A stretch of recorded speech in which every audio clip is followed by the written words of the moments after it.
All right. Hey folks, how we doing today? Welcome to the Writestream. It's the Writestream to be at. It's the Writestream to be on.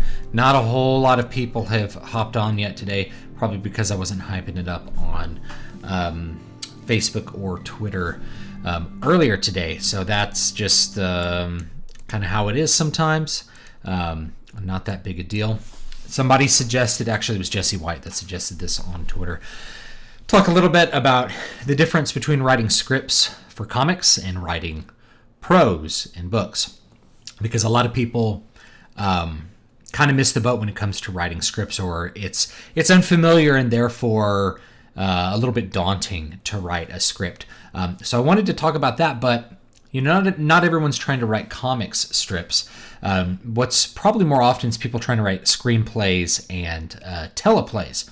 And both of those two things have something in common, which is that you're formatting dialogue and you're formatting directions for other people who are going to be inputting their creative layer on top of it.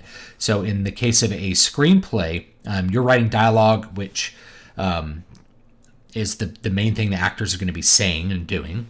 And you're going to be writing other things, which are directions that then a director and a producer are going to look at and create a visual thing called a movie with all the other elements that are put into it. So with a comic, the other creative people are just going to be an artist. Maybe if you're really like breaking up all the tasks, it'd be a penciler, an inker, and a colorist, and maybe even a letterer. But the letterer is there's not that much creativity to lettering. I don't want to. If somebody's a letterer and like, wait a minute, I put a lot of I don't want to offend anyone, but mainly you're trying to create directives that are going to help other creative people actually execute the vision for the story. So that's what those have in common. Now, I hadn't mentioned plays, drama for stage. Drama for stage often contains far, far, far less direction than what you are going to see in a screenplay or in a comic script. There are some specific reasons for that. And the big one is that it's really rare that a playwright would write a play and then not somehow be involved in the production. And also just traditionally, plays include very little direction except for that which is necessary to express the words that are on the page. So when a character exits in a play, it'll just say that they exit. It won't say that they exit stage left. It won't say that they come, they exit with their head down and their shoulders hunched. But those are all directions that you end up giving in either a screenplay or a comic script. Those are things that are really important to communicate. And there's a couple things that go into that. So with a script, one of the things that you're doing with a script is you're not just writing dialogue that people are going to say. You're actually selling a story. And if you understand that your script is there to sell a story, then it changes the way that you think about the script and the way that you put the things that aren't dialogue in. Dialogue, I'm not going to say dialogue is easy to write correctly, but dialogue happens pretty easily. It's those extra little things that people often are not quite sure what they need to do with the script. But you have to think, who's going to be reading a screenplay, right? The people going to the movie aren't going to read it. It's going to be your producers and your directors. And so if you have a producer that is going to read a script, in fact, you might have an assistant read a script, do a bunch of script readings and then pass him the ones that the assistant thinks are the best. That happens a lot in Hollywood. So if your assistant is reading through all the scripts and gives you a couple scripts and you read it, you're trying to sell that producer on that story needs to be made into a movie. And the more convincing the story is when they read it on a screenplay, the more likely it is to actually make it into that final product. And I will show you a couple of examples, both from mine, but also just historical, like Hollywood examples from that as well. Comic scripts are a little bit different. Comic scripts, you are doing actually more direction, but that direction needs to be a little bit less fluid and needs to be focused on still frames rather than action. So it tends to happen with screenplays is you're describing what people do. You're describing what action happens. Whereas with a comic script, you're going to describe a visual scene. You're going to describe a visual scene that's a still frame, and that's a very different approach to it. So let me go ahead and take a look at the chat before we maybe dive into some examples here. Let's see here. Do you believe that there are things which can be done in one medium that you can't do in another? From Glitchy Gear. Yeah, totally. So I'm not going to say that there's things that can't be done, that there's things that can't be done, but different media lend themselves better to different effects. And so if we look at movies, for example, we look at films. Films, unlike comics, unlike books, films and plays have this in common, which is that time is passing by in front of the audience. So you can actually play with the way that time has an effect. The only way you can play with the effect of time when you're writing prose is to write more words that somebody has to read through. So if you're trying to build tension in a scene, what sometimes happens with prose writers is they know that you need to build tension, so they add in more words, and then readers skip the words and hop to the dialogue. And then you haven't really accomplished that effect. Or there's too many words to get to that effect. Whereas if you're shooting a movie, like if you want to imagine a movie like a horror movie, you have maybe a shot of the darkness and it just lingers. And so as time passes by when you're looking at that shot of the darkness, it has an effect on the audience. The audience starts to get more anxious, more tense, wondering if something's going to leap out. And maybe there's a little motion and something unexpected happens, like a little girl leaps out, like in Aliens or something like that. So there's lots of ways that you can build tension. And so horror movies, I feel like horror works better as a movie experience than it does as a book experience, simply because you have this passage of time, which allows you to more directly affect the tension and release. Just like with music, right? Music happens over time, movies happen over time, so there's a little bit better thing there. With the comic, if you want to prolong some surprising element, you have to draw more panels. And a person may just flip through the panels. You're not in control of how they experience that tense moment. They may look at that panel, and maybe the only way to do it would be to draw more panels and make the panels so interesting somebody can't skip them. So you have like if you really want to put off a tense moment in a comic or a manga or something like that, you could draw a full page panel rather than having a bunch of panels on one page. You draw one that's a full page and make it intensely interesting, and the person will linger on it because of how interesting the visual presentation is before turning the page and seeing the resolution of what's going to happen. But not everyone can do that. The main thing is it's not in your control. So those things which movies do best are the things which are in control.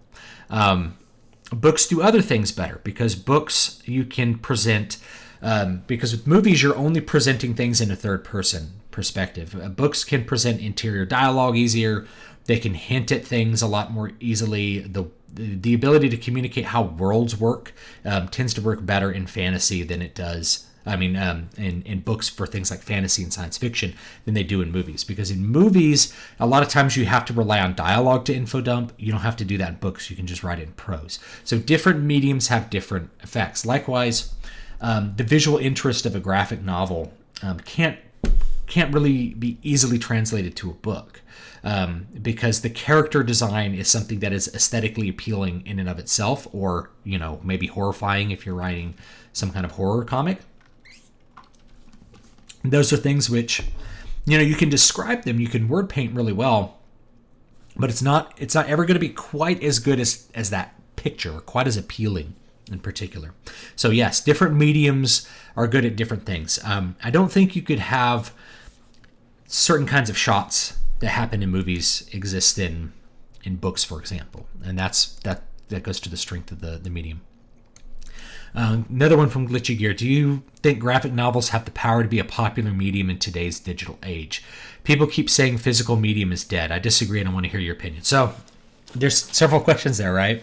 Is physical medium dead or not? Well, I do think that the ebook market is no longer growing. I don't think, I think the growth has leveled off so much. I don't think you're going to see a lot of growth. You're going to see changes in it, but you're not looking at a market where more people are getting into ebooks. I think the opposite's happening. And I think actually Stephen King predicted this. He's like, people tire of toys quickly. I think you have a lot more people that are going to be wanting to buy physical copies of things, because a physical book, you put it on your shelf and you can admire it. You can actually see the art properly, rather than like looking at something on your phone where I don't even know where my phone is right now. That's how I am today. But rather than looking at something on a little phone, like there's no way that if you held this in your hand, even though there's the stripe, you could actually see what the cover looked like. Or let's actually pick a prettier cover even than that. So, Water of Awakening. To hold that in your hand and see what the art is of the cover and all the details. You can't do that quite as well with a phone, and you certainly can't do it with most Kindle devices. You can get a great looking device that you're like, that art looks great, but it just never looks as good as it does in a physical form. So that's the first thing, right? Like physicals, I think, are going to come back and become a lot more dominant, and print on demand is there to really help that along. I would say about 30 to 40% of my total sales are physical copies, not ebooks. That's very high compared to most authors that focus entirely on ebooks, but that says something about whatever audience I've ended up attracting, that they, if you're into fantasy tales and samurai action, you just don't really care about reading it on an ebook. And I read lots of ebooks, but I read them as a matter of convenience, and I would prefer to read a physical copy of almost everything, right? And with fantasy, there's lots of extra things, looking at a map, right? So, to open the book and see that where's the map? See a map, and she's like, hey, where are they? Oh, they're that's where they were going to go, but instead they went down here, and then that's where they're trying to go. So you get an idea of where things are supposed to be on a map. So if you're reading something like fantasy, that's very helpful. Likewise, if you're using something that requires a glossary, which a lot of hard science fiction can, a physical copy is better. It's just more efficient. It feels better to just kind of move around with that. So I don't think physical media is dead at all. In fact, I think it's going to come back. And also, as we look at 4K movies, I don't know if I think the network infrastructure may not be robust enough for everyone to be streaming 4K all the time. People may be wanting to buy physical 4K movie copies, From Jared Wignall, I've written some scripts and have found these live streams to be very helpful when I'm revising or writing some other scripts. So thank you very much. You're so welcome. I'm so glad that you found value there. So anyway, yeah, I think graphic novels have the potential to be popular. Let me tell you what's stopping comics and graphic novels from being popular in the United States, because we can look right across the ocean and you can go look at Japan and you can look at manga. And it's the same product, right? It's a different packaging. It's a different set of standards. Manga is usually black and white throughout because that's cheaper to produce and easier to produce. And it's usually a standardized size. Oh, I have it. Boom, let me show you one. So mangas come out as little books, right? Smaller than my big paperback. So they come out as little books. And, so this one is a parental advisory. This is Berserk. This is one that I like. And so the cover is in color, but this coloring, I think actually Kentaro Miura may have switched to, I think he switched to digital at some point, but this is not as intense a coloring as you'd get with an American book. But inside it's, let me find one that's not going to make everybody super upset with how gross it is, because this is an extremely this is a very graphic manga. So you can see everything's in black and white, and there's certain styles that go along with everything being in black and white, and there's a certain approach to drawing it in black and white and inking it rather than having color. But you can see when you pick something up like this and there's a huge amount of art in it, that it feels like there's a real value. people buy these a lot in Japan. They're really popular. People buy them at newsstands. So the newsstands will have books, novels, and the novels, by the way, are the same size. They just, for whatever reason, they standardized all the size, all the cuts of like the books. So the novels are the same size, and you can pick up your latest manga from whatever manga series you're reading. It's very popular there. So on a per capita basis, the Japanese market probably sells tons of graphic novel material, whereas in the United States it's this smaller market. And the main reason that the market is small here is that the market has developed with kind of what I've called the monogenre in the past. Monogenre is superhero comics. Now, there are more than superhero comics out there, but if you go to a comic store, you're going to find pretty much everything that sells and sells really well is a superhero comic. And there's been continuing problems with keeping local bookstores afloat with the comics market. The comics market went through a change in the 1990s, a little bit of a revitalization, where people started collecting a lot more comics. And that having a market that's focused on trying to sell to collectors is a different business strategy than trying to market a product that lots of people want to buy and find value in. Let me see what the list price on this is $14, right? Which is the same as like one of my novels.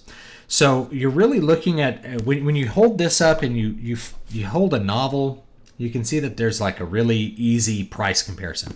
Yeah, I reckon I'm getting about as much stuff to look at with this. Maybe it's going to take longer to read this book, but I'm getting a whole lot. I'm at least getting the value of a big paperback novel when I pick up a manga volume, even though it's not colored and things like that, and it's really designed to produce that value. Whereas a comic book, that's like 30 pages and is like $5 these days, a lot of times a casual reader doesn't see the value. They're like, that's not even, I have to buy 6 of those.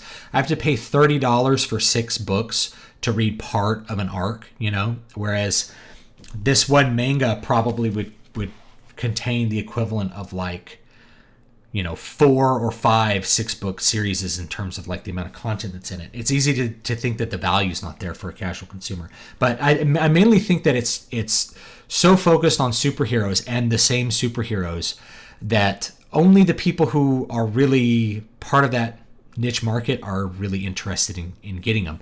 And for anyone that's not in it, how do you get them interested in reading a graphic novel when they are aware that the market is something that they usually are not involved in, right? If they don't read Iron Man comics or they don't read Batman comics, what makes you think that they're going to read your graphic novel about like samurai or something like that? They probably won't. You have to kind of create the market. So what has to happen in the Western markets in the future for graphic novels is basically you have to kind of not be involved with trying to sell physical copies at the comic store, because they're really serving the clientele that's not particularly interested in things that aren't part of that monogenre.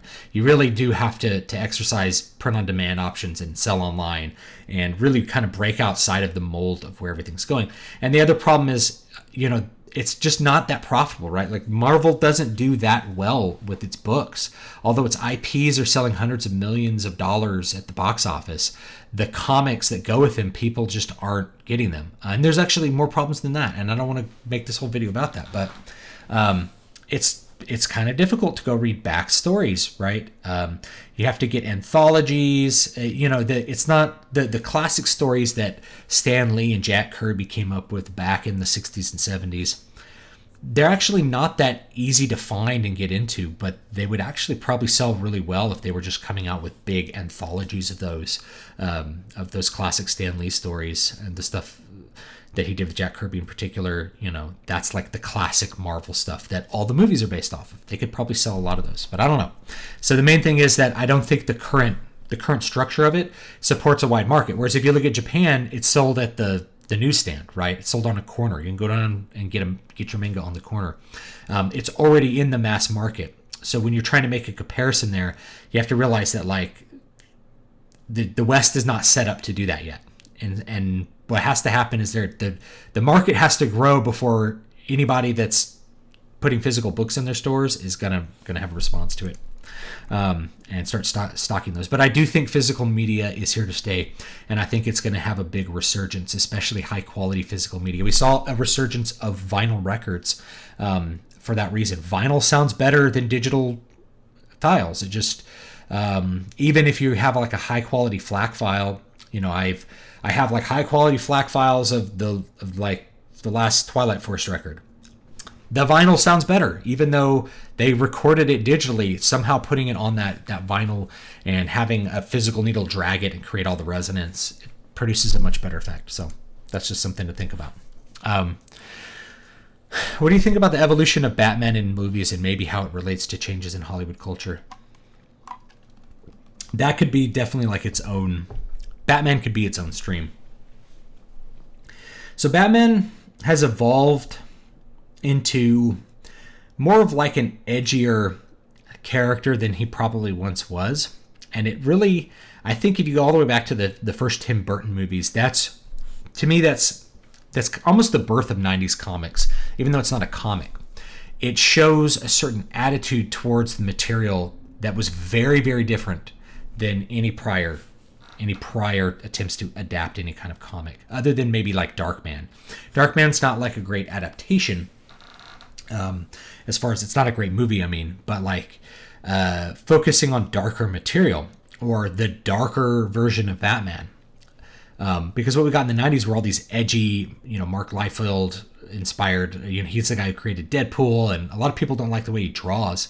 And it was a very much style over substance, but it came out really well, like in terms of making comics popular and getting people interested in them.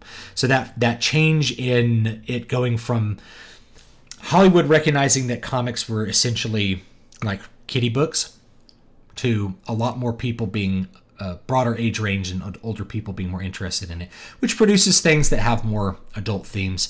That Tim Burton Batman movie was very dark when you think about it. It had people, it had Batman's parents being murdered brutally, Jack Nicholson's character becoming horribly disfigured. Like this, I still remember the scene. I haven't seen the movie in years, of like a plastic surgeon in this horribly dirty office, like with these bizarre looking tools that are bloody, and like Jack Nicholson like having some sort of psychic break because of what happened. All of that stuff. It set the tone for everything that happened afterwards. And then after that first movie, you start to have them walk it back. It's like, that was too dark. It needs to be more like kid friendly. So you got like Batman Forever with like Jim Carrey, which was just, I don't know. I felt like it was just a neon version of like the Adam West show.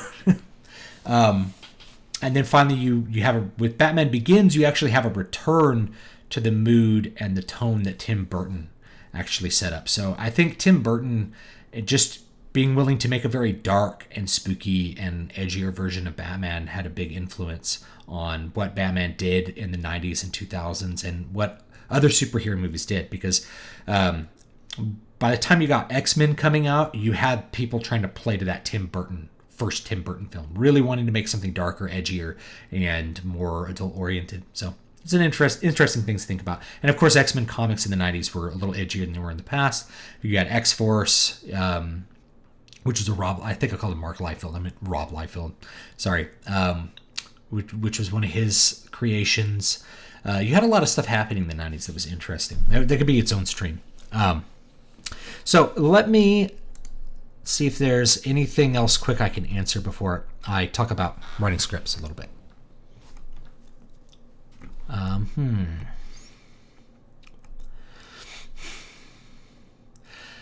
Physical media versus digital media thing apply to video games as well. Growth of digital tapping out with people going back to physical forms. Oh, that is a great observation. I didn't even think of that. So on the Nintendo Switch, I own several digital games, but most of my games are physical. Why is that? Well, there's a couple things. First of all, I'm not saving money by buying digital in most cases. Whereas when I started buying, when you're buying games on Steam for your PC, you're usually saving a lot of money compared to like a physical version. But for consoles, physical has never really gone away, and they've kind of wanted to push digital because it's a bigger profit margin. You sell a digital game for $60, you don't have the cost of pressing a disc and distributing the software. You just get the full price and people download it.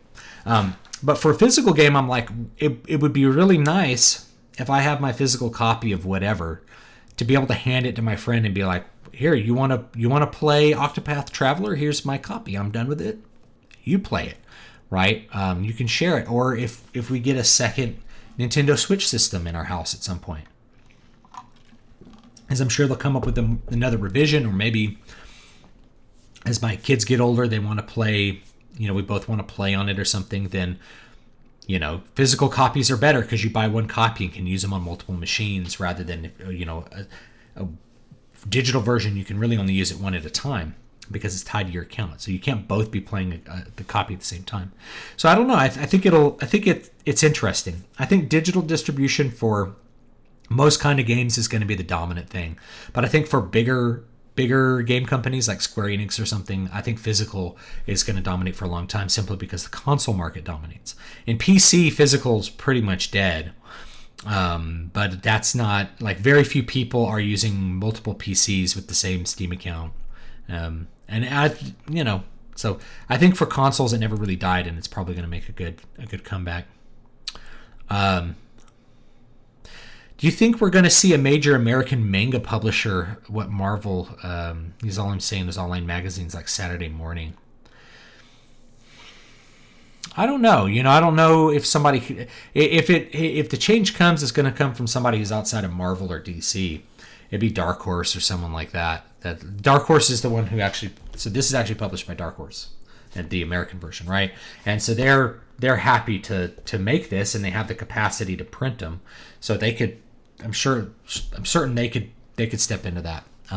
One of the kind of other tier publishers. I don't think Marvel and DC are gonna do it because they don't play that market. It would be another example is like Wizards of the Coast.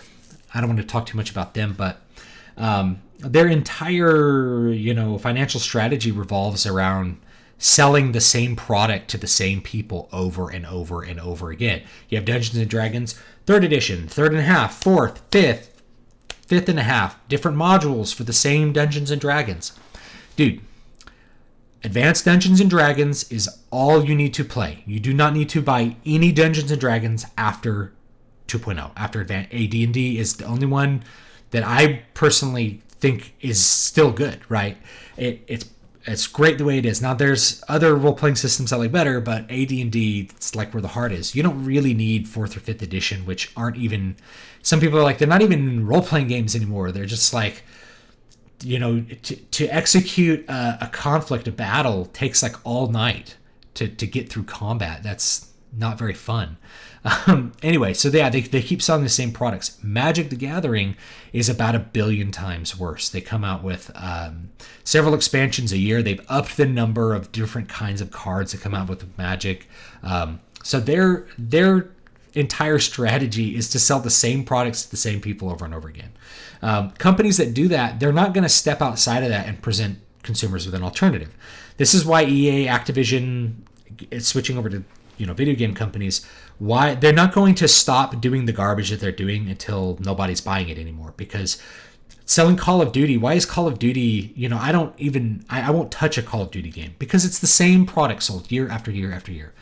Madden, the NFL was the same product sold year after year after year, and it's like you buy one and don't buy any others because there's no point to it. So the games as service model is selling the same products to the same people year after year after year. I don't like that, right? As a consumer, I like to play different games, and I like new and different stuff. And if you want to do games as service, have it be an MMO, persistent world. That's my opinion. But so who's going to break the gaming market open? Well, the Japanese are already doing it because they offer a meaningful alternative to selling the same thing year after year after year, right? Variations on classic formulas, but they're different. It's a different game every year, So anyway, that's some thoughts about that.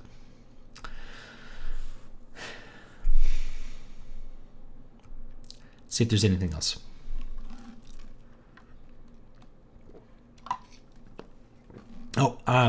Sorry. From Kaku, there's a super chat, $5. Thank you very much. Do you think today's mass market is tomorrow's niche market? Yeah. Because here's what happens. This is something that... So I'll just use music as an example because this has already kind of happened in music, and so it can happen in other things as well. And it's happened in books too. So mass market, it's that which has the biggest appeal. Now, in past decades, having broad appeal was not contradictory to having depth or uniqueness, because people wanted to consume unique things. The availability of what to consume is limited. When there were only 4 TV channels on the air, you could actually take a lot more chances than you could when there was like 100, because you're not trying to capture. Your budget's not based on capturing 40% of the viewership at a particular time. You would capture that normally anyway. So mass market stuff has gotten a lot more mass markety, meaning less variations than what you used to have. Even with movies in the 70s and 80s, there's less variations now. You go with what you know you're going to make money for, and you just play to that. So movies tend to be as inoffensive as possible, and they tend to do the things which producers will know will appeal to the most people. So in the future, what happens is, because people have diverse interests, and as more offerings become available through the magic of the internet, people consume what their specific interest is a lot more. So what happened in music is, the mass music of today is less popular than the mass music of yesteryear, simply because everybody has lots of other options. So somebody that really, would really like really extreme metal.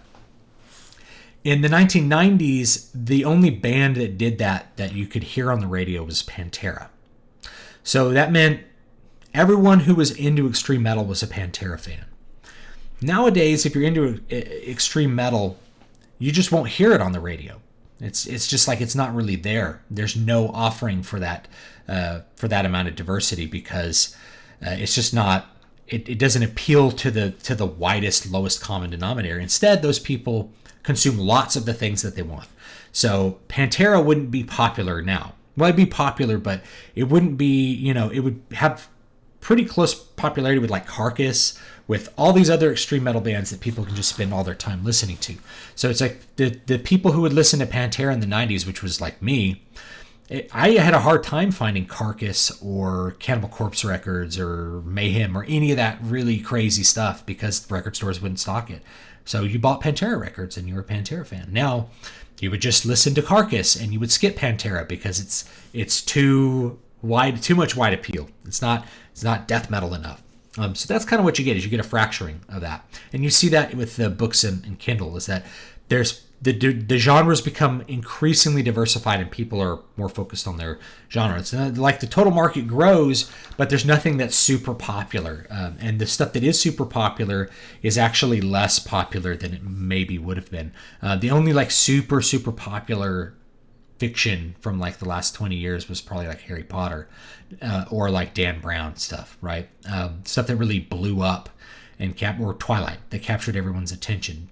Versus if you look at popular fiction in the 80s and 90s, there was all kinds of authors like blowing up and doing different stuff, and all of it was different. There was Jurassic Park, and there was everything that wasn't Jurassic Park, right? There was John Grisham blew up. There was all these different things like law. Why would people be interested in law books, like law drama books? That was what John Grisham wrote. Well, because it was a good product, and the fact that it was a little bit different than what they read before was fine, because that was the way the market worked back then. Now it's a little bit more specific.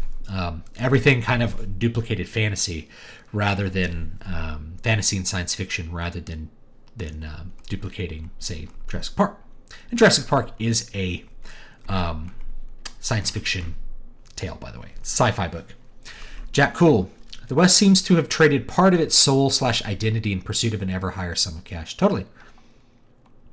I mean, that's the problem with corporatism.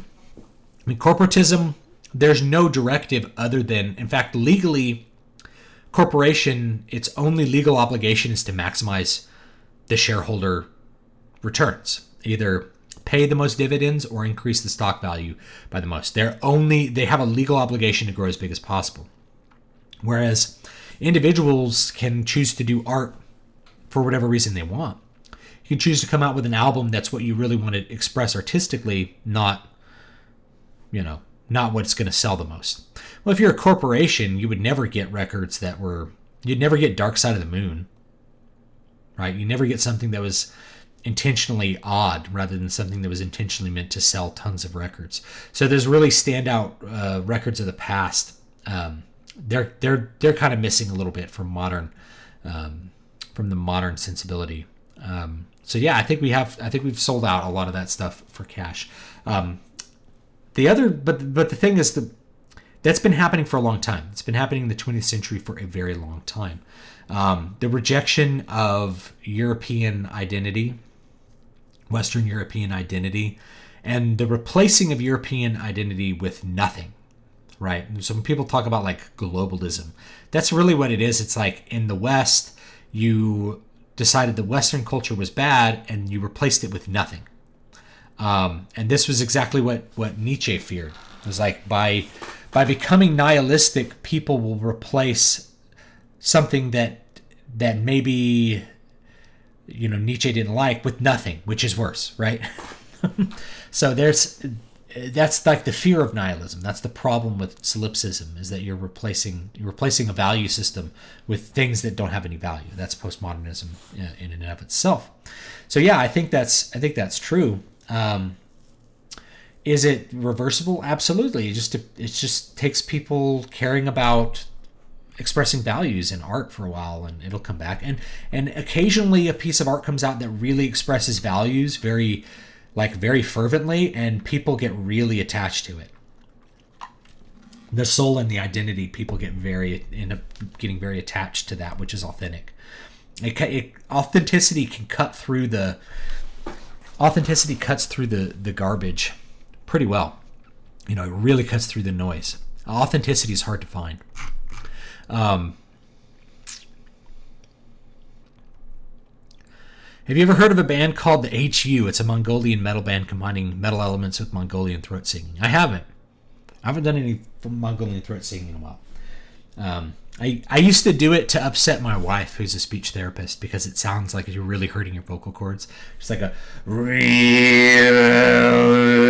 I can't do it today, but I used to be able to do it really well and get like 3 different pitches going. Nope, not happening today. But you vibrate one part of your throat, and then you get the vocal cords to do another one, and you can get a couple of different pitches to pop out. I learned how to do it like back in graduate school or something, and it's a fun trick. It's a fun party trick. But my voice is a little too worn out to do it today, I think. Let me see if there's any that I missed.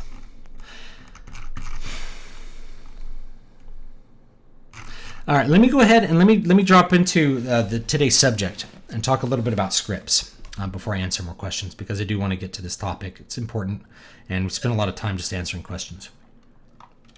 So, scripts. Let me show you an example. Let's look at an example of a script, and that is going to guide us. Okay.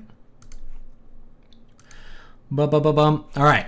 So, you guys know what this one is. Let me go back up here. So this is a copy. This is a Xerox of The Star Wars by George Lucas. And this is from 1974. This is a first draft that I acquired some years back.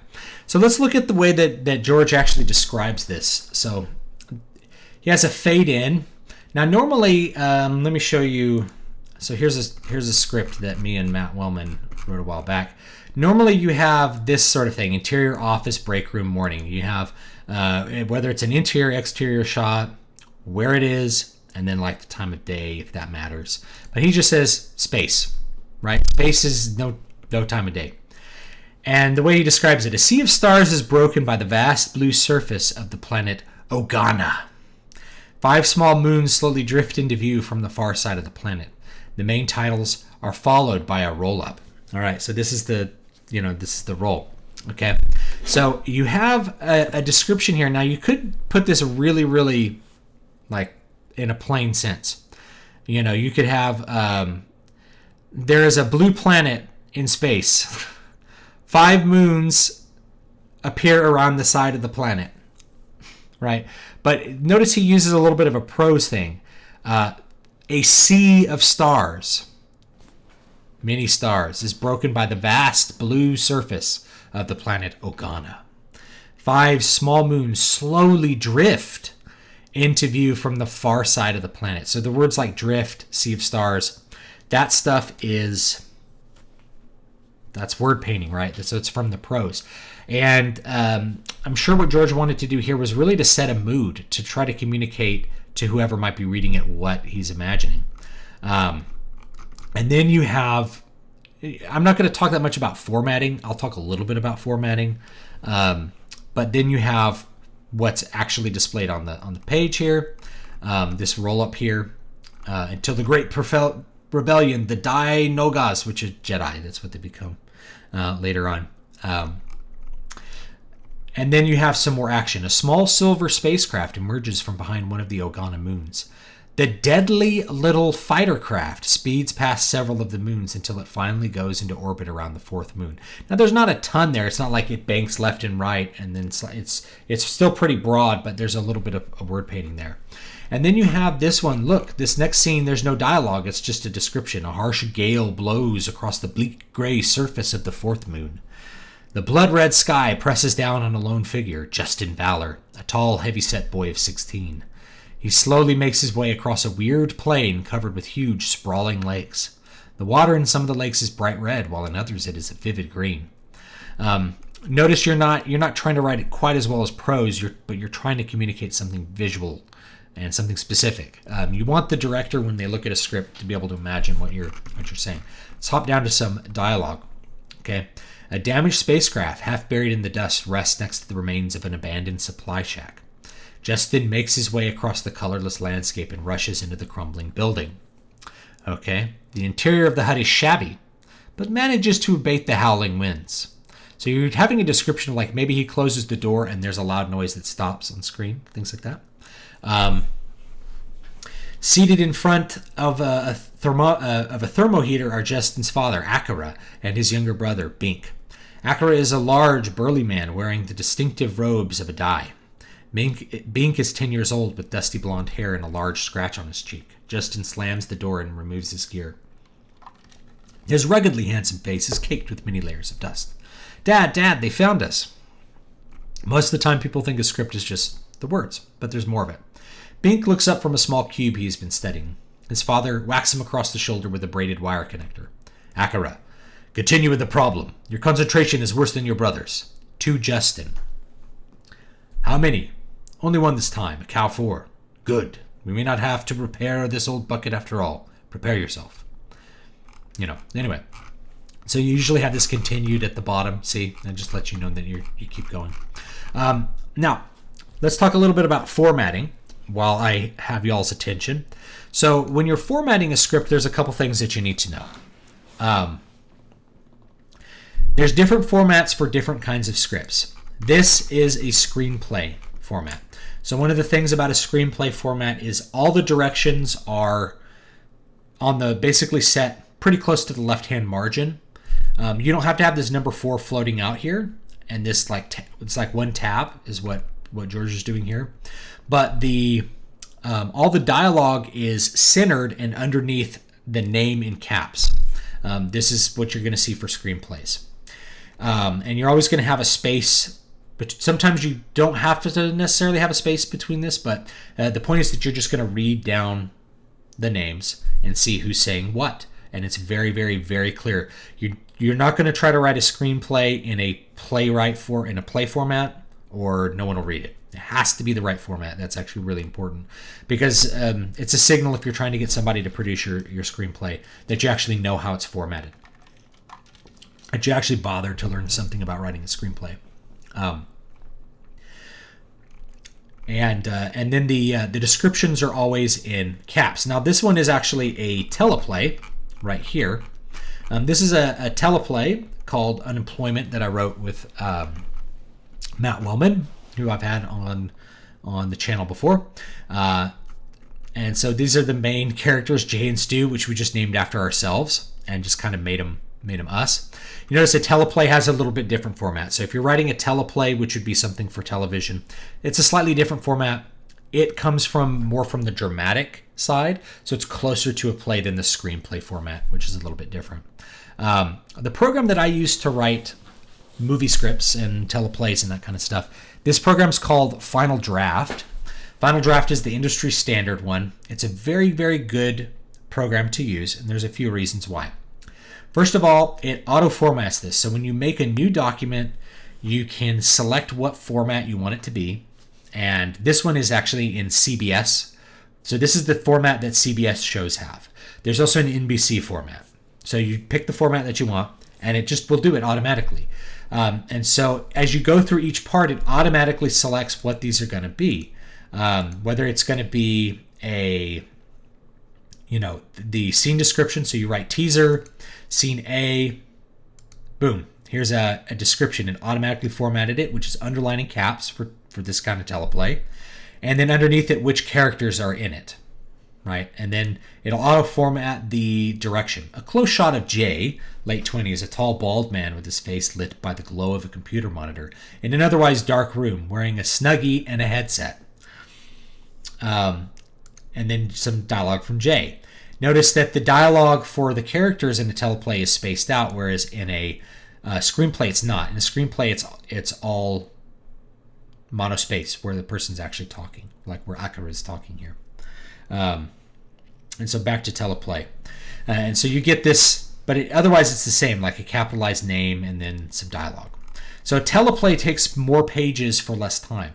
When you're writing a screenplay and you do the correct format, it's about 1 minute of screen time per page. And this script, which is Star Wars, is, how many pages is it?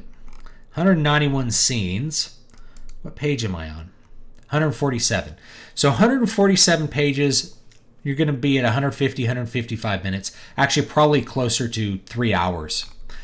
Which is 180 minutes, because there's so many scenes that are just visuals with no dialogue. Those take up more space than what you see on the page. So roughly 1 minute per page. So if you want to read a screenplay, it takes about as long to read a screenplay as it does to watch the movie. With a teleplay, it's quicker to read it than it is to shoot it, right? And notice when there's just dialogue happening, you don't need to produce any directions. You don't have to be so hyper specific that there's no room for wiggle. You just want to give a director an idea of what you want there, right? Now here's the other great thing about Final Draft. Besides the fact that it auto formats all of this for the correct scene that you're trying to do, or the correct format you're trying to do. Over here you have a list of all the different scenes. So I can click, scene number 4, and I double click it, and it takes me right to it. And I can click scene number 10, and I double click it, it takes me right to it. So as you're editing, you can do lots of different hopping around. Not only that, but you can grab this stuff and reorder it if you want. So if you want to change the order of the locations or scenes, you can sort by location, you can sort by order, you can sort by title, you can sort by color. This is a thing that we assigned to just when we were revising. I have no memory of what green, white, and blue actually mean anymore, but they meant something when we wrote it, like back in 2013 or whenever we wrote this. But you can do that kind of stuff. So it makes it way easy to edit, makes it way easy to revise, because if you were working with somebody who was thinking about producing it, they'll give you revision notes. You can go back and do those. I actually don't know if there's another one that I can show you guys, but anyway, it makes it really easy to write. Now I would write a comic script in this, and you can write comic scripts in Final Draft, but what I found is that in the comic industry, Final Draft is not as industry standard as it is in the television and movie business. That means if you produce something in Final Draft, you can give it to somebody as a PDF, but you probably can't give it to them as a Final Draft file because they won't have the software. So the comic script, the last comic script I wrote, I'll share it with you as a little bit of promo for Jesse anyway. I wrote it for a comic that Jesse White's putting together, a pulp comic that's like a variety. So it has several different stories in it. And this is more or less how you can format it. There's no set formatting for writing comic scripts. None whatsoever. But there's a few people who have guides on how to do it online. So you can format it any way you want. Personally, I would rather format it in a screenplay format because that's really easy. But for an artist, this has a pretty good flow, which is, you know, you have the title of it, Socknet, Act 1, written by me. Then you have a page. Page 1, 3 panels. Bold, underlined, really easy to see where it is. And I think I actually upsized the font a little bit. Anyway, panel 1 in bold caps so you can see it. Now you can do this in Courier. This is another thing, guys. I'll just say this. Notice this is in Courier. This is the old typewriter font. Even though this is a computer, you're still going to be using Courier. If you're going to write your script in anything besides Courier, it throws off the timing. It's only going to be a minute per page if it's in Courier and following the proper formatting.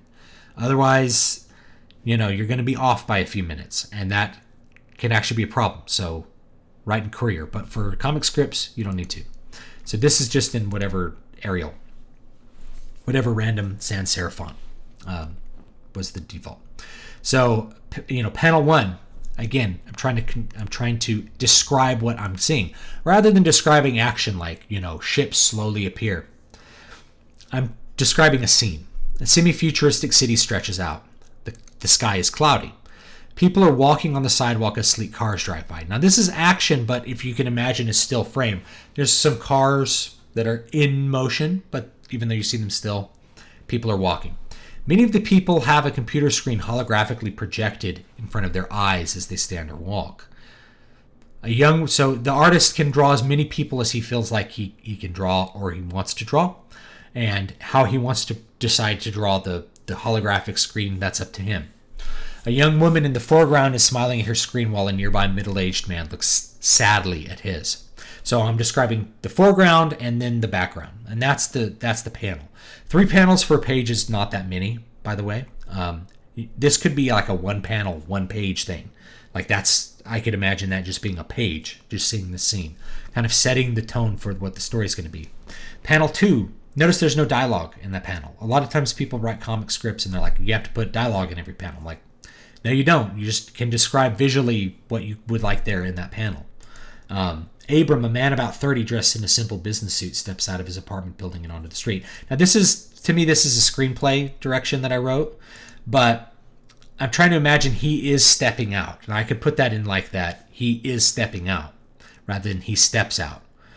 This is, if I didn't mention this before, when you're writing a script, you write in present tense. When you're writing prose, you're usually writing in past tense because you're trying to describe something happening, as you would direct something to happen in front of somebody rather than describing it in past tense. Anyway, the point is you don't do past tense, you do present tense. Woman, I know he's really cute. I can't wait to see what he wears this time. Notice we have the number 1 because sometimes in some panels you have the same characters talking 3 or 4 times. You know, Abram, woman could be talking to each other in one panel. Panel 3, Abram glances at the woman as he walks behind her. So if you imagine he's behind her and he's glancing at her. Her face is slack as she stares at her screen and she looks slightly depressed, right? So again, I'm describing action, but you can imagine that that's going to be a still frame. And again, my background is really writing actions, not describing exactly still frames. But you could do it, if you wanted to do it, you know, Abram is glancing as he walks behind the woman. That's how you would describe it as a still frame, but I just do it in the screenplay format, and hopefully the artist gets the idea. Abram brings up a screen in front of his face as he walks. So this would be Abram's screen is opening up in front of his face.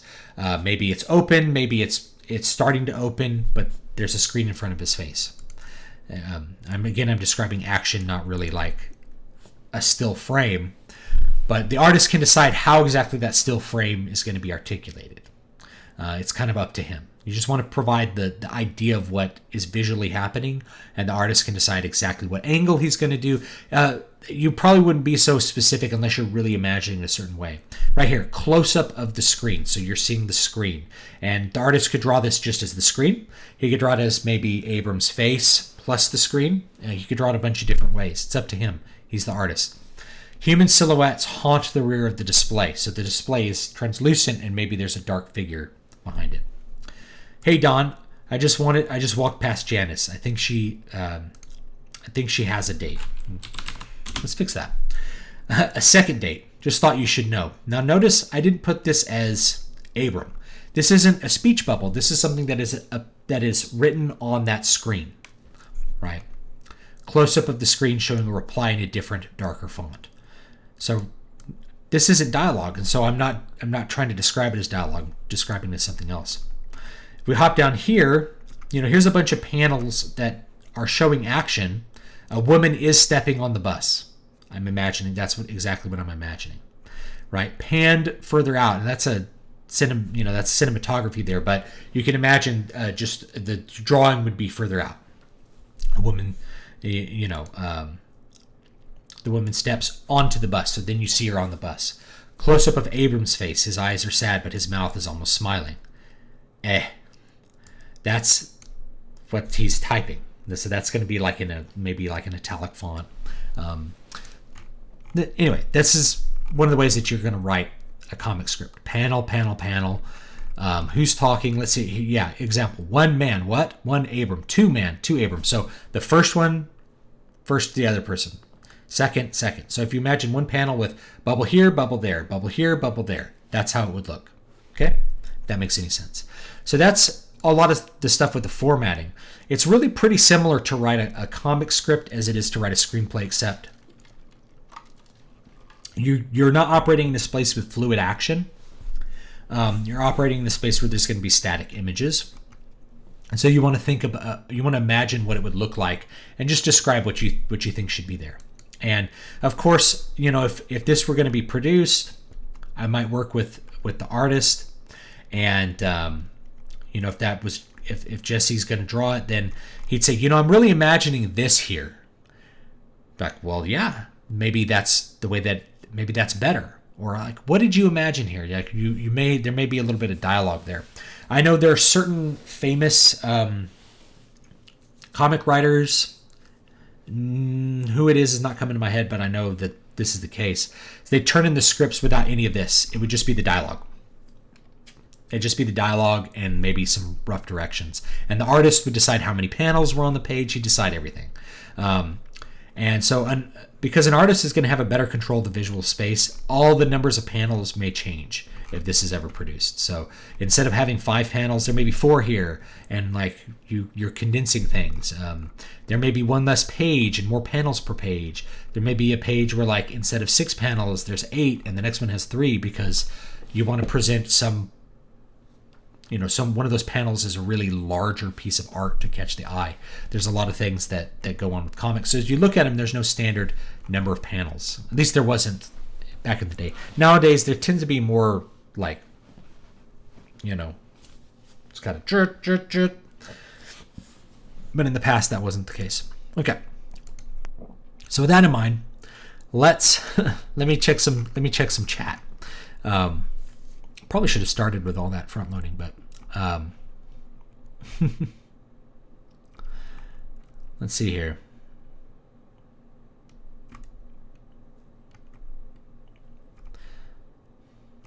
Nipples on the bat suit. It's a good one. All right. Castle the Devil, great read for $8. Cool. Glad you liked that one. I haven't read it. What are good ways to introduce characters in books versus films? Okay. I actually think you kind of introduce them the same way, which is you want them to do something and say things which exhibit their character. In a book, there'd just be prose that would describe it. In a movie, you would just see it, right? So a dramatic entrance will get the reader or the viewer really focused on that character.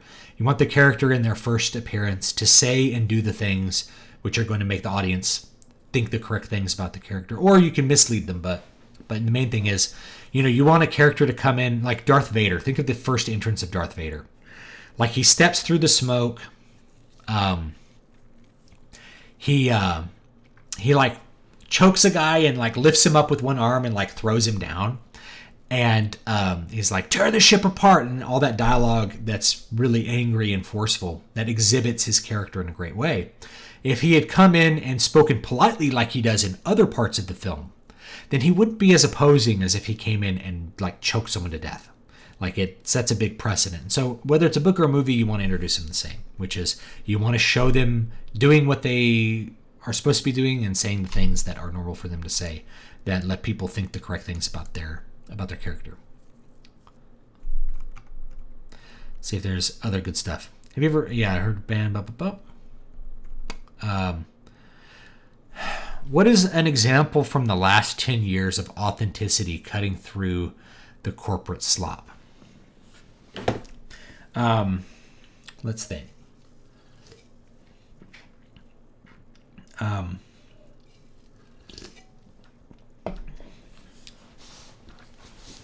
So South Park is actually a really good example. Thinking about Trey and Matt. Trey and Matt, especially at a certain point, they didn't care. They didn't need any more money. So they've always just done what they wanted to do. And they've been employed by corporations or not employed by corporations, but they tend to just do what they want to do.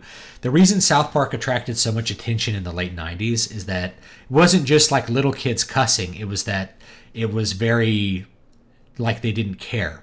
And then later, South Park developed this voice for authenticity that really continued to cut through, where people remember South Park episodes and they remember South Park talking about political issues. They remember South Park doing things that at the time were extreme and today would probably be too extreme. I think we've gotten more puritanical as far as what can be shown.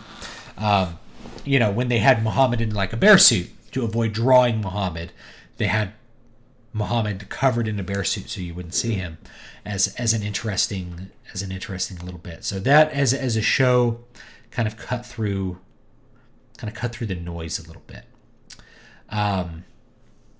It's these black swan things that kind of pop up from time to time that people don't think about, right? In music, at least like in music, you can see. I know that he may not be everyone's favorite, but Ed Sheeran as an artist is somebody that really cut through the garbage, because you just saw one dude. Yeah, this is people's intro to him. Is like he's one dude holding a guitar and like being really good at what he does, and that's just such a contrast to the manufactured crap that by itself almost like propelled him to stardom. He doesn't look the part. He doesn't even really sound the part, but just the fact that it was a little bit authentic kind of cut through it. And in some cases, I remember this band, and they're really not authentic. And I'm trying to remember what they were called.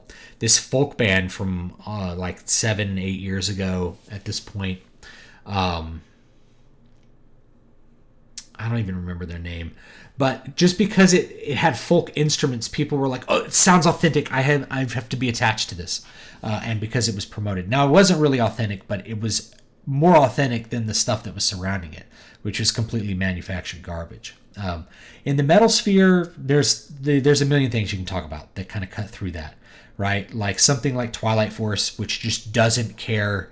It's just utterly unconcerned with anyone that's not into what Twilight Force is doing. Or Dragon Force. Dragon Force like really cut through it because they just did things that were weird, and people, probably things that people told them like, you'll never be popular doing this. And because it was something that was a little bit outside the norm, it ended up on Guitar Hero and then made them famous and then made them hated. But those things tend to go along with each other, right? You guys can probably think of better examples from like books and movies than I can. There's probably like some independent movies that kind of cut through it. I think, back in the 90s, I think the very first couple of Kevin Smith films were so like not corporate, they just kind of cut through the noise. But today I think it's a little harder to do it. Anyway, yeah. Does having a villain only motivation being to dominate a market to brainwash the public sound stupid? It's not that stupid. Usually selling something is a means to an end. If you're talking about greed, right? Like, what are you going to do with the money? I'm going to do with the money to have as much stuff and access to sex as possible, right? So you usually have to think one step further if it's somebody like dominating the market or brainwashing people. Like, why are they brainwashing people? It's because they might have a belief that people are better brainwashed, or that they brainwash them and gets them something else that they actually want. What's your opinion on characters who have been sealed away for some reason? How would you make it interesting? Because it'd be like Forever Young, or like whenever they unfroze Captain America, if you want a more popular example these days. So like, how would you make it interesting? Well, it's Connecticut and it's Connecticut Yankee and King Arthur's Court, but in reverse. It's Masters of the Universe, when they come to our world, right? So that's interesting in and of itself. If you transport somebody 100 years in the future, obviously they're wowed by technology, but they might be disgusted by culture. It's naturally interesting. All you have to do is put those things together and like watch it play out. Know the sensibilities of somebody from 1910, bring them into 2010, and it would be insane, Yeah, Star Wars script is incredible and shows how the script initially was before it became the film we all know. Yeah, there's a lot of weird things with the Star Wars script. Would love to hear more about writing dialogue well. I do have some content on writing dialogue. Main thing is, if you read it out loud, you're going to be aware of the problems. You're going to be a lot more sensitive to where where you go wrong, because it won't feel natural when you read it out loud. So then you go back and you're like, how would I just say this how would a normal person say this? And then it ends up being better. Which Blu-ray do you think is the worst in terms of revisionism? It's Dracula 1979 for the color in either Jaws or Terminator. Oh no, they're talking to Jared, not me. I can't answer that too well. Just to clarify, how much direction can I put into my script or screenplay without it being overbearing? Oh, okay, this is a great question from Film Girl. So, whoops, dropped a controller. There's no easy answer, but you want to paint the scene. And I've been told by producers that the rule is only put in really specific direction when you really specifically want something to happen, like it's really important to what you're writing. So there's no need to put how the camera shots are going to work unless that camera shot is important somehow to what's being said there. So if the camera shot is like maybe above and behind their shoulder, if you're imagining that, you can imagine that, but I wouldn't put it in the script unless that has some sort of emotional meaning. And I can't imagine that it would, but maybe it does. Or like there's a fisheye lens. We see from Michael's view through a fisheye lens people standing around him, and their faces are fading in and out of focus. Like I would totally put that, because maybe this guy got knocked delirious, or he's in a drug haze, and you're trying to describe what you see and why he's saying the things he says. So then you would totally put the camera direction. But you wouldn't put it, notice with George Lucas, there's no camera directions here at all, right? Everything is just what happens. It's a description of the action. So the technical bits of how you're going to execute it, like what the camera's going to shoot, how it's going to work, what the color grading is, none of that should be in the script. Only the actions that are happening, and preferably those actions that are relevant. So let's look at this. The force speeders turn around and scream away in the direction from which they came. So this doesn't say they approach the camera and they get huge, almost as if they're going to hit the camera, and then they turn around and speed away. Now that might be how you shoot it, but you don't need to put that. You just need to put what they do. And then the director will think of an interesting way to shoot it, or the cinematographer will. Of course, I'm thinking of a way that I would shoot these speeders, like have them come really close to the camera and then turn around and like blast away, and that would be a really dramatic shot. But you don't need to put that in the script, and you probably shouldn't. That's going to be left up to the production team. You really just want to describe what the production team needs to visualize for them to be able to shoot the shot well.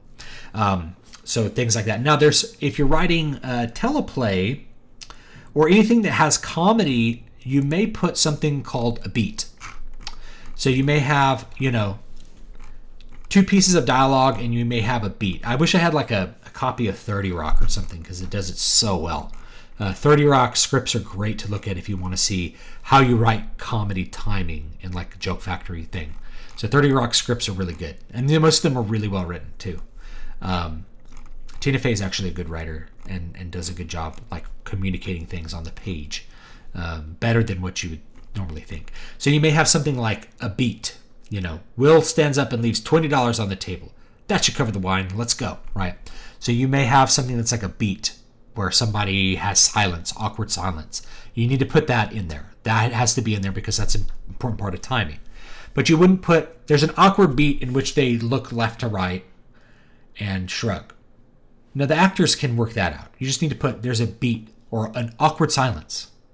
And they're going to have to articulate how an awkward silence is going to work. And that's how it works. Okay? So yeah, leave out anything that is not necessary is the general thing. But do you use color words, because that's going to help people understand what you mean by it. Do accurately describe things. You can imagine if this Star Wars script didn't have any of the action was like really stripped out, you wouldn't be able to communicate the story. This is a visual movie that is just being described. The eerily reddish yellow planet of Tau Naui slowly drifts into the view from total eclipse. That's some great way to describe that. Now, what if you said, like, there's an effects shot, the planets are moving this way, we have a basketball painted to look like a moon. You wouldn't put all that. That's way too much. In some cases, the script for Blade Runner is really good because it's very different from the final version. That's another good one to look at. Where, Deckard comes in and he's wearing goggles, and it just says, they look very weird. He looks very weird is like one of the directions when he has these goggles on. Now, that doesn't appear in the final movie. Ridley Scott decided to do other things, but that's what was in the original script, and it set the tone, and it let Ridley know what he was really trying to get out of the scene. And so he chose to ignore some of those directions, or they got changed in a rewrite at some point. But the point is, you want to put those in there if they set the mood, they set the tone, they let the director and the producer know what the visual space is supposed to be like and how that relates to the dialogue. You don't want to go zero directions.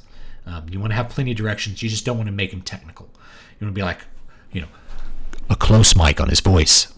You wouldn't put that unless it was like a whisper as loud as normal talking. Something like that. Let's see here. What's your technique in putting a sequence together? Coming from a director-writer perspective. It's hard to know what you mean by a sequence because different people mean different things by sequence. Different people mean different things by sequence. Because I'm not a cinematographer, I just think of like story and dialogue. I probably don't think of it in the same way you do. So I don't know if I can answer it. Hopefully, Film Girl, hopefully that adds that.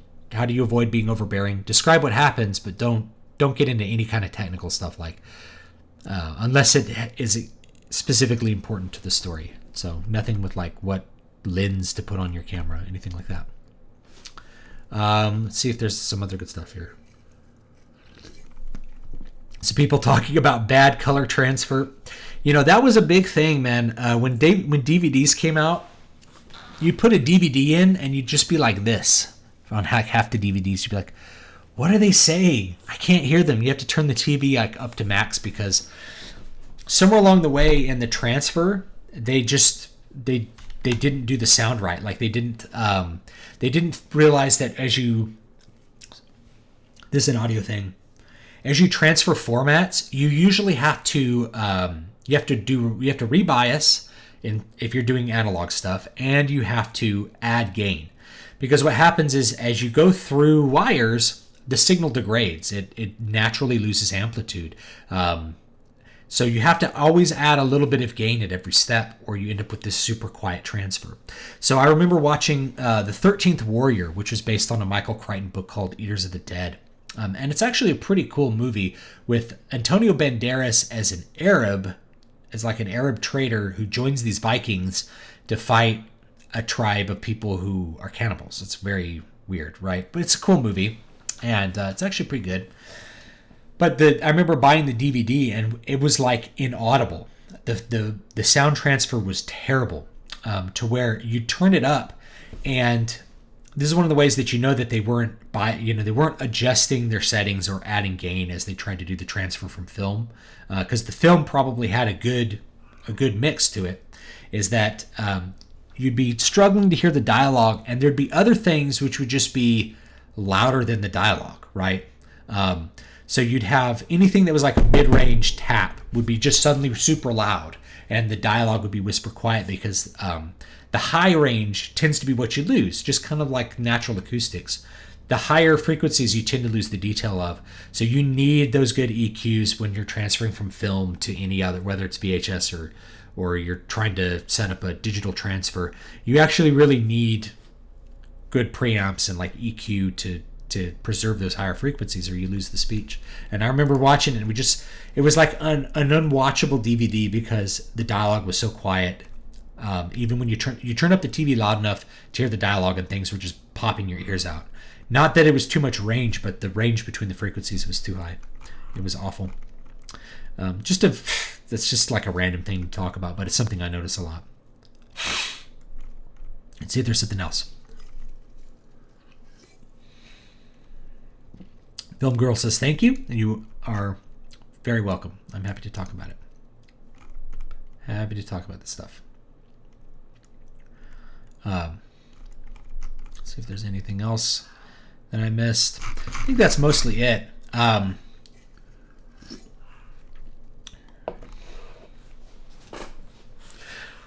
Bloodreich, what would be your advice to a creator wanting to produce an as faithful as possible comic adaptation of one's own novel?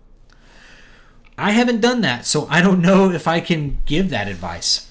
I've never done a comic adaptation of my own novel. I have no idea how to answer that. I mean, if you're doing your own script, it's up to you to decide how faithful you want to be and how much sacrifice you want to make for the medium.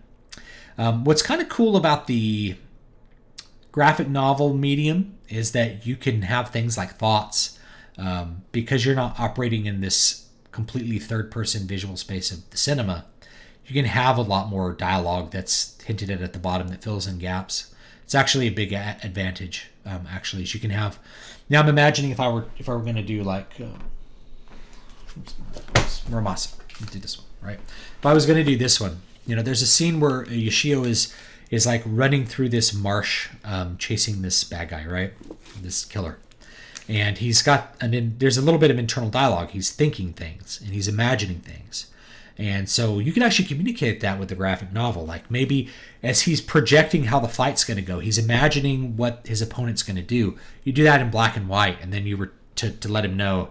And then he has there's a little bit of some words on the top. He'll thrust in and I'll parry, and then I'll slash here. So you do that in black and white, and you go back to color for the actual story. There's lots of little things that I can imagine doing, but novels tend to be, the hard part about adapting a novel, I think, is figuring out what to cut, because a novel contains way more information than you're going to be able to put in a graphic novel, unless you're willing to make the graphic novel just huge, or you're starting with a pretty small book. And the reason for that is graphic novels can be more efficient, but it's hard to contain all the information that's in a book, because a book, you have essentially unlimited room for dialogue. You can have just huge amounts of dialogue. So you have to kind of decide how long each scene's going to be, and then like decide which dialogue you can slash, you can cut out. And my book, like this book, I realize we're still looking at George Lucas. This book is, it's mostly dialogue. Like there's plenty of action in it, but dialogue dominates most of the pages. It's just dialogue after dialogue after dialogue. It's mostly dialogue. So that's a lot of dialogue. You got to cut stuff. Like usually you cut to make a movie. You probably have to cut to make a graphic novel too. What's your opinion on streaming versus Blu-ray 4K full bitrate? Do you think streaming cuts out too much of the full movie experience or not? Okay, I will tell you that because I've actually done this and compared. I don't know if I've compared 4K, but definitely like full bitrate Blu-ray sounds much better. That is very noticeable. And it looks much better as well. And so one of the things that happens is, like, if I put in, because I've done this, right? I've streamed the HD version of Star Wars, right? Like from Amazon. I don't own the digital version, but I've had a friend who owned it. And there's lots of little artifacts that you immediately notice once you've seen the full HD Blu-ray version. In fact, if you're watching like Star Wars in 4K, especially the first one, it's so high resolution you realize that there's things that probably people didn't even notice back then. Didn't look good, right? Like some of the sets look very plastic or made of clay, because some of them were. And you just notice that because you haven't had that fidelity, that level of fidelity before. But the main thing is motion, right? So there's the way that compression works. I don't have time to try to explain it, and I'm not the person to explain it. But motion tends to be the thing where you lose fidelity. You lose fidelity in the motion of things on a digital format, compressed digital format. So one of the things you can actually do, this is very interesting if you want to try this sometime, you can do a VHS or a analog VHS comparison, or analog Laserdisc comparison to a digital one, ignoring the fidelity of the resolution. You'll see the motion is much smoother on VHS than a lot of digital versions, and that's why there's these artifacts that happen with compression. So if I'm watching like a streaming version of like Star Wars, you notice that there's some weird artifacting that happens. Motion isn't clear, and you watch it in Blu-ray and everything's like very crisp, and it's easy to see what's happening. It just looks better. And it's easy to see why, right? Like the digital version of Star Wars, if you were to buy it, it's like $1.5 GB. It could fit on like a DVD, but it's supposed to be HD. It's highly compressed versus like a 50 gig Blu-ray, which has much less compression. So less compression ends up with better fidelity, especially in motion. It's easy to look at like the resolution and be like, I'm going to stream some 4K. It can actually look worse than 1080p depending on how close you are to the screen and how much motion there is. That's why those 4K TVs, like you go to Costco and they just show these like still images or these short kind of motion shots. You're like, whoa, 4K looks great, and then you try to stream in 4K and you're like, I don't see, how is this different, right? As you sit like 10 feet away from your TV and watch something with a bunch of motion artifacts. Who's the baseball player in the background? That is Nolan Ryan.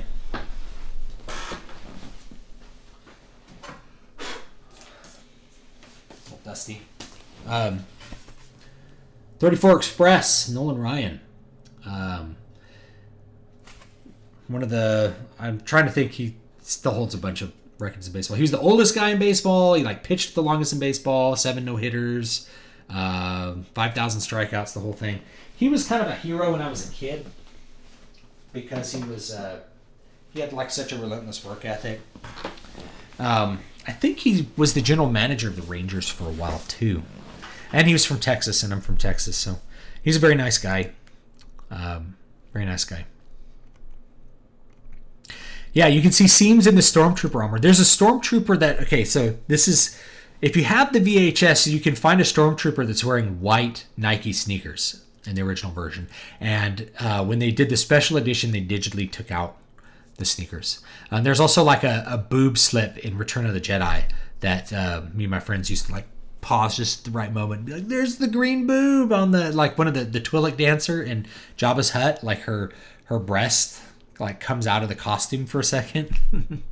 And when you're 10, that's, those are of short supply. What killed metal or hard rock other than bands like Ghost? It's kind of a wasteland compared to 20 years ago. I think Ghost sucks personally. I think they're garbage. I think metal is not dead and it's fine. Metal is great. It's just not super popular in the US. I'd say what killed it... It's hard to say. I'd say what killed it is less... the image just wasn't what was being promoted anymore. Most of the bands that were popular in the 80s weren't really good as far as metal. Other than Iron Maiden. And Iron Maiden was like less popular really than stuff like Motley Crue or Poison or something like that. So yeah, I don't know. I think I don't like Ghost. I think I wouldn't even call them metal. I'd be hesitant to call them hard rock in a lot of cases. They just are. They sound like like a softer version of Danzig, and I don't really like Danzig solo stuff very much either. I think metal is alive and well. You just have to know where to find it. There's more good metal being made than ever before. I mean, maybe I should spend more time on the channel, like saying, here's this new act that's really great. Check it out.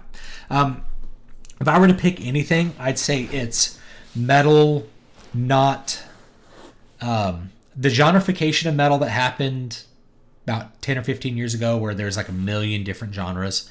That combined with the fact that just it became a traditional art form like jazz.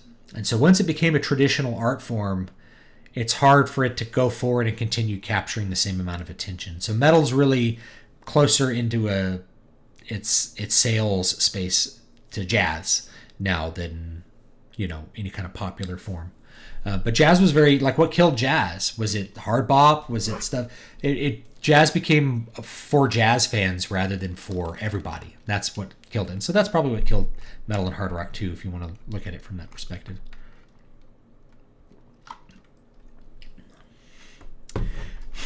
Let's look at some more. Yeah. If you want a movie representation of a heavy metal album, watch Mandy by Panos Cosmatos. I'll have to check it out. I liked Deathgasm. Deathgasm was awesome. It was like a movie made just for me. I had such a good time watching it. It was so funny. I personally never understood how people felt Tim Burton's films were better besides nostalgia. They were great films, but Nolan's films are far superior storytelling. I think Nolan's films are better movies overall, but Tim Burton, what he's good at doing is he's kind of like Rob Liefeld, right? It's about the style. It's the style which influences things. It's the style which catches people's attention. The Nightmare Before Christmas, which he didn't even direct, he just like produced it. It stands out in people's minds because of the style of it, not because it tells some particularly amazing, touching story. Likewise for any of Tim Burton's stuff, right? But that's not a bad thing. That's a good thing. People will be studying Tim Burton, and lots of people will just be forgotten. I don't think Nolan will be forgotten, but certainly I think it would be impossible to make the 3 Batman movies he made without Tim Burton having made his movies first. Just wouldn't, you wouldn't be in the same space. They occupy a lot of the same visual space. That noir feel of that first Batman movie is really, really cool. And yeah, there's less plot, there's less character development, there's less of everything than what Nolan does. But it's the style. That's why people remember it. you know. Off topic, but any advice for uninstalling a bad outlook on women? Go to church. Yeah. Go to a good Orthodox church. It doesn't have to be Eastern Orthodox, but a traditional church. And then interact with the women there. And that will uninstall a bad outlook that you have on women. Because I'm convinced that most people's bad outlook on women is just a result of our culture. You know, our culture itself, right? Our culture tells women, you know, it sends all kinds of bad messages to women. And so when women receive those messages and then act on them, and a man doesn't like that, then it's like, well, I don't like women. It's like, well, you don't necessarily, it depends on who you're interacting with. It's like people are like, man, I can't ever find a good woman. It's like, well, where are you meeting them? It's like, well, I go to bars. It's like, dude, you're not going to find a person to marry at a bar, most likely, right? If you're going to church and you're meeting women, it's different. I've used Final Draft before at university, but that was on a Mac. Can I get it on normal PC device? Yeah, I have it on. I'm using a PC, so yeah, I didn't bother checking the compatibility. I run a really old version of Final Draft because I'm super cheap and it does everything I want. I also run my Microsoft Word is 2010, so I use really old software. It works fine, you know. What's your favorite Dio album? If you want Dio solo albums,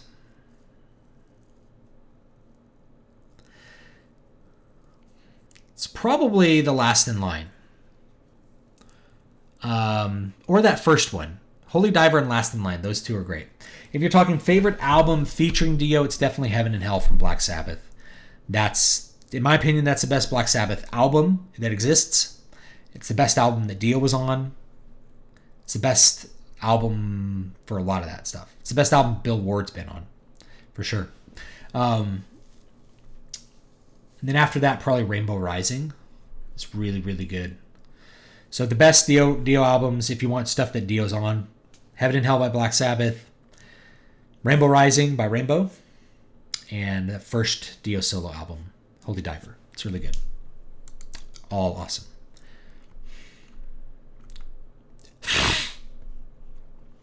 Someone says, church is bad for you, though. You go to church, everybody's happy. But church is bad for you. No. Church is probably good for you. The people who think church is bad for you are not good enough to be in church. That's probably what it is. That means you need to prepare yourself. Church will help you do it.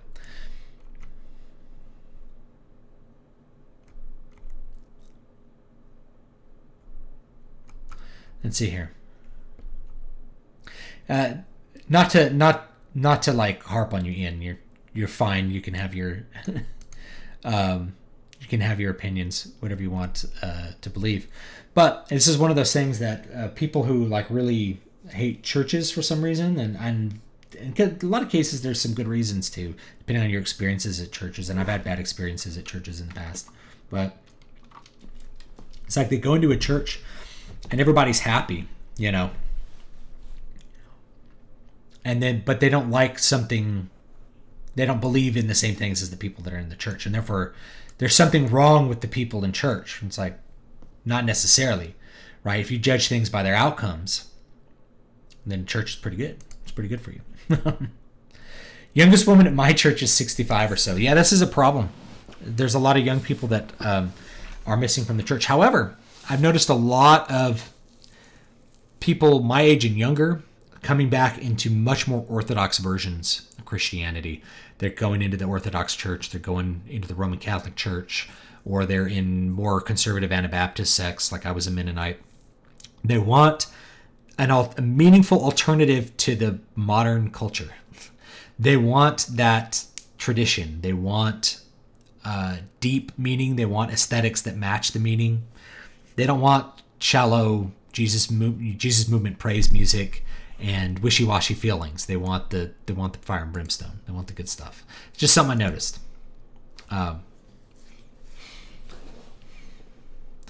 And the thing is, like, I went to a church where there's lots of old people and lots of young people, and I preferred the old people because they just had so much more to say to me. You know, they lived life. They could tell you what was up. Film Girl says thanks. I don't know what I did that was thanks, but you're welcome. Let's see here. I do go to church. The girl I got engaged to there flipped out when push came to shove about me joining the military. I'd been front about it for a whole two years. I could see that, actually. I mean, not to I don't want to play the devil's advocate against you or anything like that, but my wife has told me that if I was in the Army, she would not have married me. And that's because it produces an unstable home life, right? You're moving all the time. You're not centered around family and community. There's lots of reasons why a woman wouldn't want to marry someone in the military. And so that just, maybe she hoped you would not join the military, you know? But I could see that. And that would be probably a not uncommon response. Because you know what that means. Like, I'm an Army brat. Like, my dad was in the Army, and he resigned once it was like apparent. I think my mom was pregnant with my sister was when he resigned his commission. It's like, I don't want to keep moving my family around. You know, you got to put down some roots. You got to be somewhere. The Army is a rootless existence the way it's set up now, and I think that's by design, but I don't need to go too much deeper into that. What's your opinion about cavalry chapel churches? I don't know anything about them, man. Sorry, I can't answer that. I don't know what a cavalry chapel church is. I was raised Mennonite Brethren, just very conservative Anabaptist. So I don't know. If you want deep tradition, take up martial arts rather than church. You can take up martial arts too, but I don't think you'll meet a good girl doing martial arts. Just saying.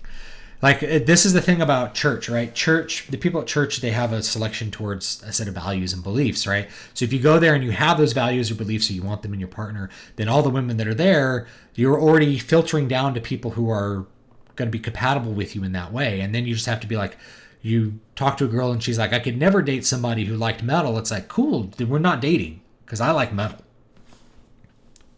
And you just kind of go through it like that. I met my wife in school. Like, we were both music majors, but you know, we were also Protestant Christians, so it worked. and actually, there was like 13 years between when my wife met and we actually married, where we were in different relationships because you're dumb when you're young and you make mistakes. You know. Martial arts helps you defend yourself. Not much outside of that. That's debatable, man. Martial arts is not going to help you defend yourself against a gun. Right? Unless you count guns as martial arts. So, yeah, they can help you defend yourself if the other person is not using a weapon. If another person even has a knife, it's extremely difficult to defend yourself against a knife attack. People severely overestimate their ability to, like, disarm somebody with a knife. Somebody has a knife and is intending to stab you with it, you're in trouble. You're not coming out of that without a lot of blood. It's just how it is, man. Introduce a weapon into the situation, everything changes. And it's way more dangerous.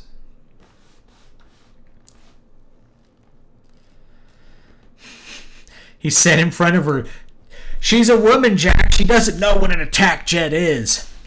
I'm sure she knows what it is, but maybe she's concerned about safety. I don't know. That's part of the feminine perspective. But you got to do what you got to do. You got to do what, like, drives you, and then find the person that's compatible with you to do that. And it sucks if you're with somebody and you figure out you have different life goals, but it's better to not get married than to get divorced. So if you were engaged and it didn't work out, that's better than getting divorced. Just keep that in mind.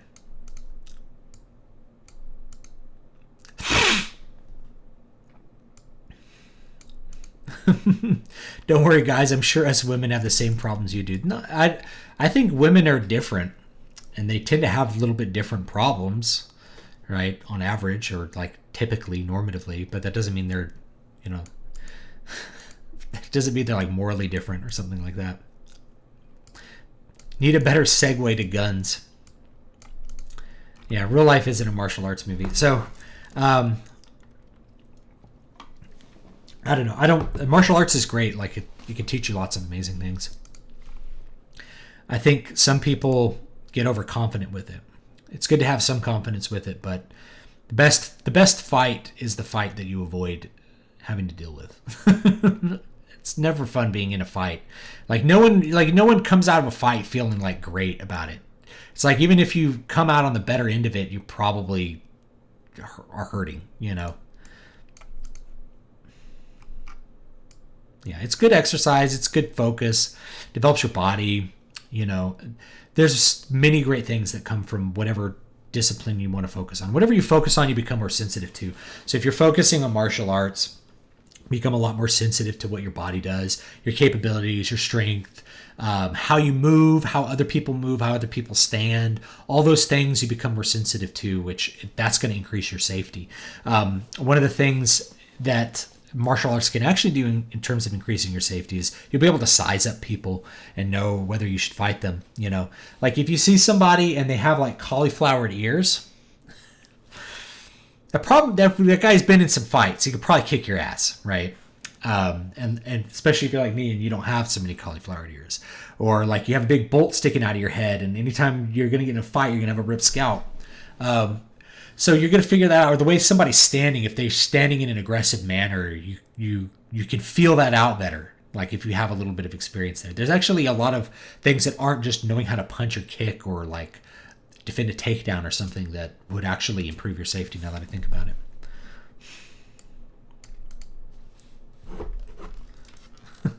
It's amazing how Ellen Page attacks Chris Pratt for being Christian. Lady, if everybody was gay, mankind would be extinct in less than a century. I mean, like, you'd have to have some sort of science in it, right? Like maybe a bunch of test tube babies or something like that. It's like, and see that the people use these concepts created by Christian societies, like free speech, the fact that they're safe and they're not in imminent danger, that they can show their hair. They use that to then attack that which has created their safety. This is one of the fundamental problems with free speech, is that free speech allows people who hate free speech to speak against free speech and then convince people that free speech is bad. Or you create a system that's safe for people. Women are very safe today compared to probably past centuries. But you're going to hear women railing nonstop against the horrible, abusive system that they're like forced to live in, and it's like I don't know if you notice this, but like, it's pretty safe. Like, things are pretty safe compared to other times and places. And you have a system that's built around keeping women safe. That's a good thing, right? But people will use that to then attack the system that has created those freedoms. Men and women seem to have different hierarchies. How would you describe the woman hierarchy? I would have to do more thinking about it. I might do like there's how there's like Virgin Chad, right? There's another one for women, and people use terms for it, but I forget them. It's like the Stacy and the Becky or something, to describe kind of the two opposite ends of like female personality types on the female social hierarchy, because female social hierarchies they're not about gaining access to sex. That's what the male hierarchy is about. That's why the Chad is like a dude who can have lots of sex, and the Virgin never has sex. That's not that way for women, because women are the ones who control access to sex, at least in our society, which is not a rape culture.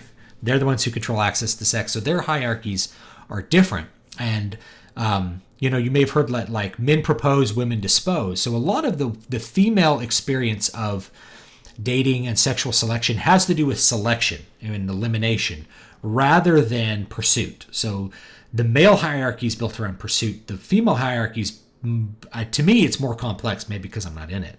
It's more complex because it's not just about pursuit and status. Status is more subtle. There's more to it. Female relationships can be more complex. They can change in ways that are different than male ones. That's just how it is. So I think if you're writing women, you have to spend some time with women to figure out kind of how their social relationships work on a deeper level. I don't know. I'll make some content about it at some point, talking about it. I'm sure I'll come off as like a horrible sexist for like giving some sort of typical or archetypical way that women have existed in fiction or kind of, their experiences in high school or something. It's impossible to give any kind of directive about like women are this without someone going like, you're a horrible sexist for saying women are this way. And unless I say like women tend to call me a horrible sexist, and then they do that.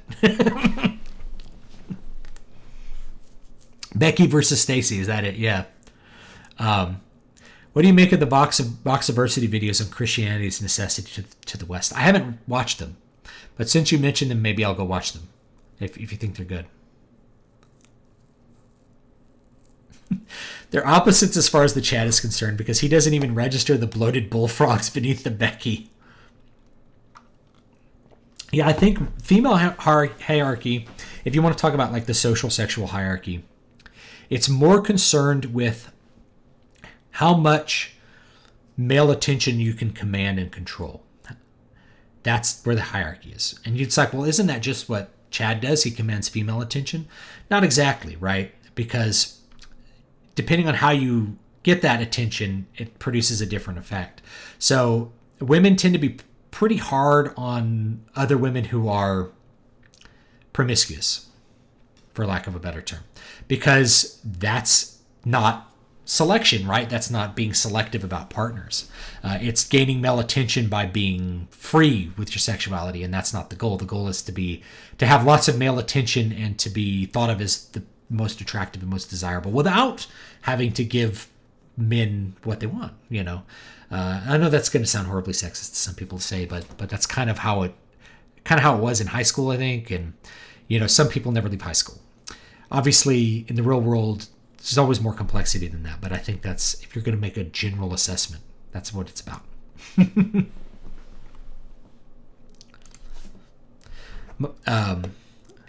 I really need to wrap this up. It's already 8 o'clock. But yeah, my problem with modern Christianity is the softness of its followers. Absolutely, I have that problem too. Maybe I'm being too hard on them, but it seems like they're Ned Flanders imitators. What do you think? I think so.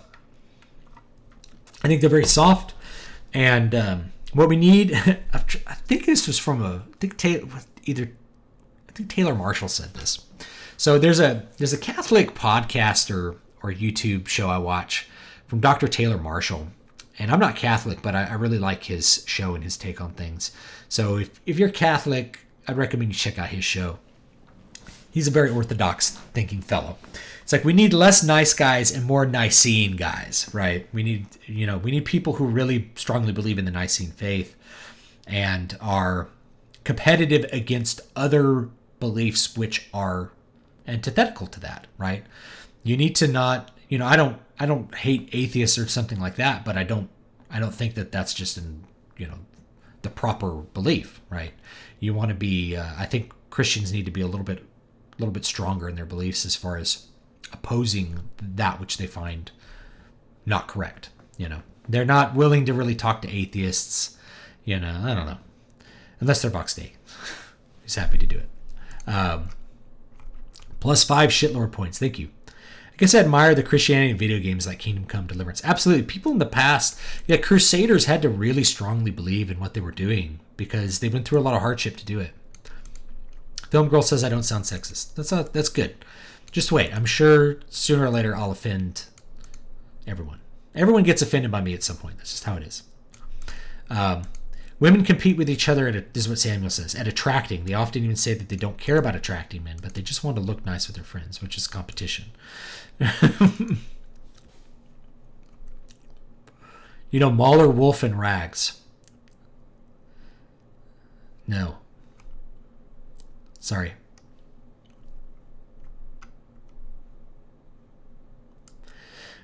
I'm in my amateur comic. I mock soft Christianity with the heresy called cuctianity or churchianity. What some people call churchianity. It's about going to church and not really about the Nicene faith.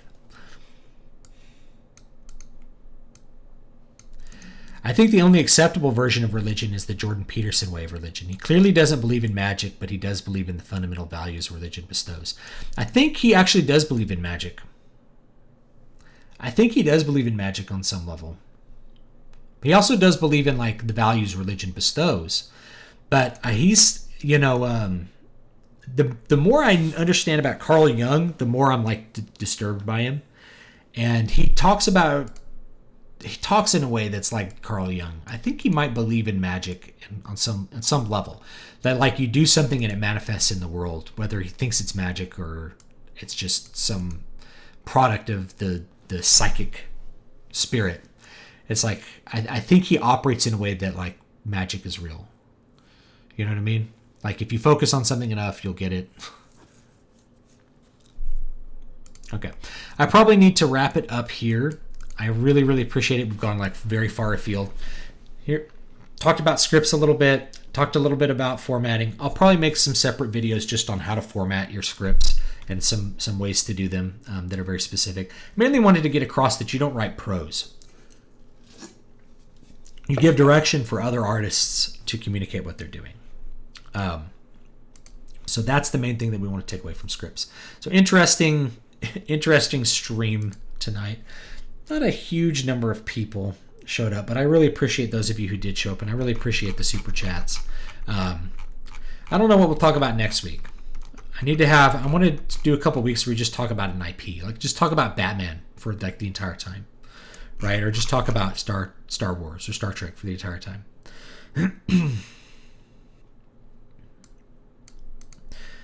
Last thing, Jack Cool says, I've been finding Vox and Owen Benjamin's concept of magic mind-blowing. It seems to be that you can mess with reality with lies. You should check out more of my fiction, because that's kind of the things that is the magic system in my books.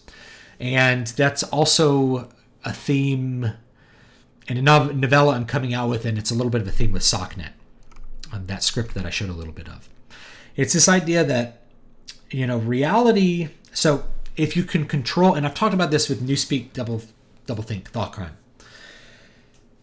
The way that we communicate concepts to each other, the way we access concepts and we build our reality out of concepts, and we experience reality through concepts. If you can control the language that's used to access those, you're in a big way, you can alter people's perception of reality. And because in a solipsistic way, reality is merely what we experience it to be. In that sense, magic is changing people's perception of reality through language, which is a very weird way to think about it, but I kind of agree with it from that perspective. Peterson dodges, I'll just address this. He dodges the question of truth and addresses more the question of the sociological effects of belief. So if you actually find his definition of truth, it is not what you or I would think is truthful. It is that which is beneficial is truthful, right? So if the lie produces good effects, then that should be the truth. It's kind of it's not, I don't agree with that. This is why when he says like, don't tell the truth, or at least don't lie. Any sane person would say those are the same, but they're not the same when you understand that he doesn't think of truth in the normal way. He defines truth as that which is beneficial, right? That which produces survival effects. So in that case, lying would be don't put things out there that are going to cause people to die, right? And telling the truth would be doing things that are beneficial. So really what he's saying is do things which are beneficial, or at least avoid things which are not beneficial. Kind of a weird way to say it, but that's kind of what it gets down to. All right. I don't want to sound like I'm sucking up, but I find your channel to be very underrated. Thank you. I appreciate that. I love the Fandom Menace channels, but I really like the calm and wise approach of your channel. Thank you. I appreciate that. I really do.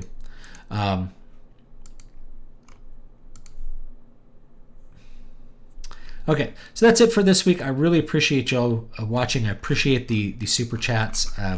Next week, maybe let me know if there's like an IP you want to talk about. We'll talk about Star Trek or something, and we'll just spend some time talking about that kind of stuff.